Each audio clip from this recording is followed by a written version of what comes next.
Hi everyone. Today we'll see about stack data structures. Stack works in the mechanism of last in first out. The element which is entered at the last will be popped out at the first. So these are the four operations performed with stack, starting from push, pop, is empty and is full. Push enters the element into the stack and pop removes the element, and is empty will check whether the stack is empty, is full, will check whether the stack is full. Stack works in the single way, like wherever the data entered, the data will be popped out in the same position.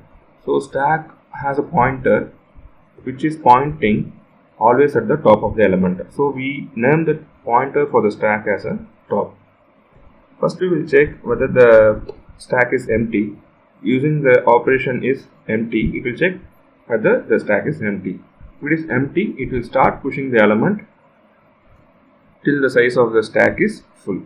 Similarly, is full will be checked when we are popping up the element from the stack. It will check the stack till it gets full.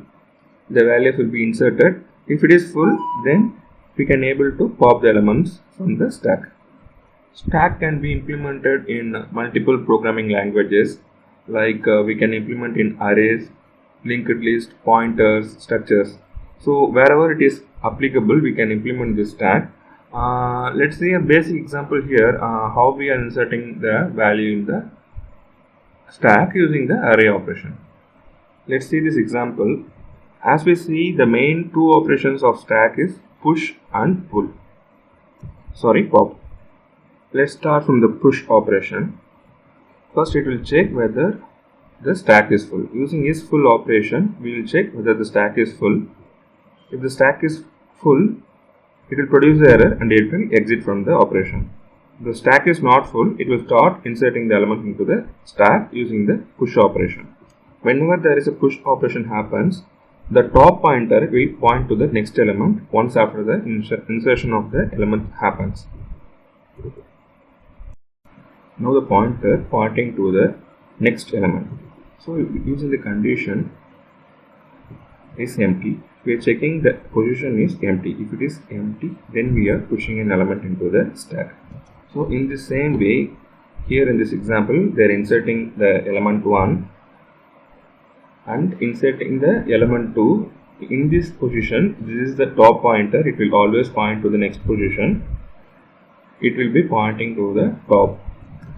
Again, it is checking the pointer position where the element is empty, so it is inserting the next element. Similarly, it is inserting 4, 5 and 6.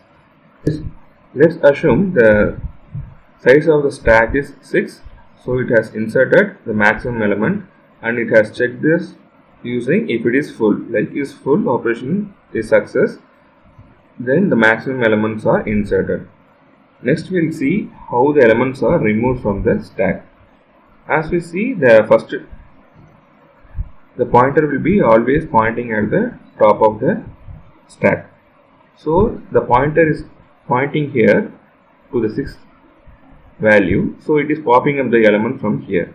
So if we check here it checks whether the stack is empty. If the stack is empty, it will return an error. If the stack is not empty, it will start popping up the element from the stack.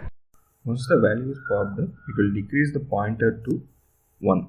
So the pointer value, the top pointer, will be decreased from the position 6. Whatever the value which was there, it will decrease the pointer position and it will return the success. So now we have the element 6 removed from the stack and the top pointer was pointing to the position 5. This process continues till the stack is empty. Using the method is empty, it will check the stack.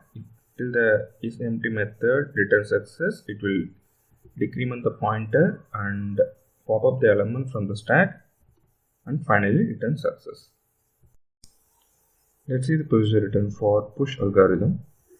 It will check whether the stack is full. If the stack is full, it returns null and ends the condition. Else, it will point to the next pointer. So the pointer for the stack which is pointing at the top, it will increment by 1 and set it as a top pointer. And the data which is to be inserted using the push method will be pointed to the top of the pointer. So this stack, the position, will contain the new data. So once the data is inserted, it will in the position. Similarly, for the pop algorithm, it will check whether the stack is empty. If the stack is empty, we cannot able to delete any element from the stack, so it will return null and ends the condition. Else, if the stack is not empty, the data present at the top of the stack will be assigned to the data. It will decrement the top of the pointer by 1 and points to the next top element, and it will return the data and ends the position. Hope you guys can understand these stack algorithms, how it works. We'll catch up in the next session. See you then. Bye. Yeah.